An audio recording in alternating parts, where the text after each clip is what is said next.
O nome do Junji Ito tá mais famoso do que nunca, sobretudo depois que ele veio aqui na Comic Con Experience no Brasil, então muita gente está conhecendo o trabalho dele, muita gente que já estava ouvindo há algum tempo o nome desse grande autor, agora finalmente começa a querer buscar trabalhos para conhecer esse escritor aqui do horror, esse cara que realmente está dominando as paradas aí, está sendo reconhecido no mundo inteiro, inclusive aí com direitos dos seus trabalhos sendo vendidos para Netflix, virando animação e tudo mais. Você quer começar a ler Junji Ito? Uma ótima opção é este volume aqui, Calafrios. Por quê? Porque é uma coletânea de contos, dos contos favoritos do próprio autor. Salve galera, eu sou o Charles Nascimento, seja bem-vindo a mais um programa aqui do canal BBHQ. Nosso assunto é quadrinhos, olha só. Vou falar então sobre Calafrios, esse quadrinho aqui que me chamou muita atenção por ser esta coletânea de contos. Não se assuste com o tamanhão dele não, ele realmente é bem grande, mas você consegue ler rapidão, tá? É o seguinte, eu vou trazer para você aqui alguns detalhes me baseando no que a gente acompanha aqui no sumário. Nós temos aqui histórias como Disco Velho, Calafrios, Modelo Fotográfica. O que mais? Nós temos Balões Enforcadores, Mansão das Marionetes, Pintor, Um Longo Sonho, Antepassados e Glicerídeo. A gente vai encontrar nessa coletânea de contos aqui muitos elementos que caracterizam os trabalhos do Junji Ito. E eu tô com um grande volume aqui de publicações dele, já li vários e com outros, e esse material aqui ele consegue trazer um panorama bem legal dos materiais do Junji Ito aí para que você possa conhecer o estilo do autor. Dito de outra maneira, se você quer conhecer o Junji Ito, mas não está preocupado se faz uma coleção muito grande ou não, já tem muita coisa dele lançada aqui no Brasil, você não sabe se você faz essa coleção ou não, começa por esse aqui, ó. Esse aqui é uma boa pedida, não é o único, tá? Nós temos outros trabalhos também, que são coletâneas também, mas essa aqui é uma boa oportunidade para você conhecer o Junji Ito, ter uma ideia daquilo que ele produz e ver se é para você esse tipo de narrativa. O Junji Ito tem um traço que eu gosto muito, que consegue expressar muito bem a crueza do horror, e ele consegue provocar uma coisa em você que eu gosto muito, ele consegue mexer com o seu estômago.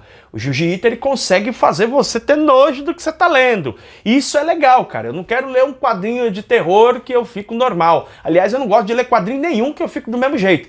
O quadrinho tem que provocar uma emoção proposta, né? Seja aventura, então ele tem que trazer aquilo, se é uma coisa mais dramática, ele tem que mexer também com essa parte do meu sentimento. E se é uma coisa de horror, como é o caso do Junji Ito, eu quero que ele provoque em mim justamente esse elemento aí de náusea, de nojo, e no caso dele, ele consegue também fazer isso com situações completamente bizarras. Ele trabalha muito com a questão do bizarro, às vezes beirando nonsense, situações que acontecem sem explicação aparente.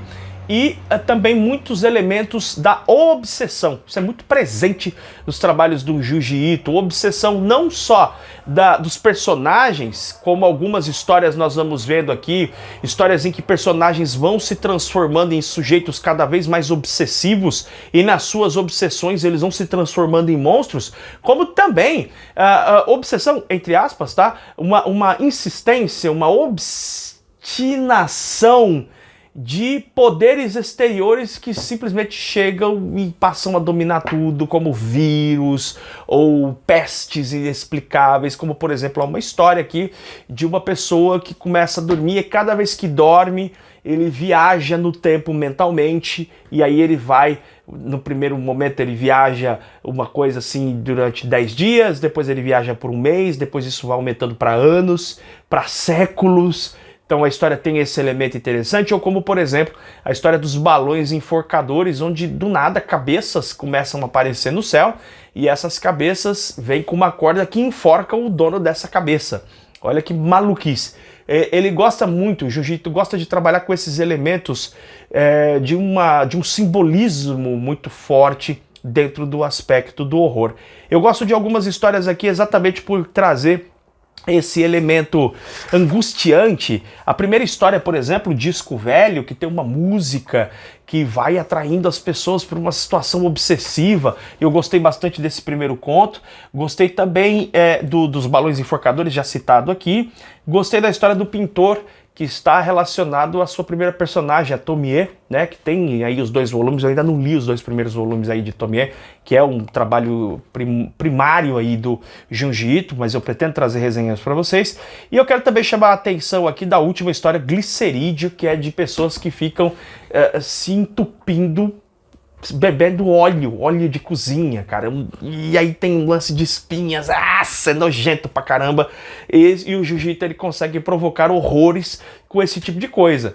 Ou seja, às vezes ele traz esses horrores também com elementos reconhecíveis, um disco, um livro, fotografia, são elementos do horror com coisas cotidianas, um vidro de óleo, por exemplo, como é nessa história Glicerídeo, mas ele consegue provocar em muitos momentos esse sentimento de impotência do protagonista que está fugindo daquela situação, ou também uma impotência forçada por situações que excedem a sua capacidade de compreensão, como é, por exemplo, a mansão das marionetes, onde as pessoas ficam sendo movidas ali por gente que está manipulando o tempo todo.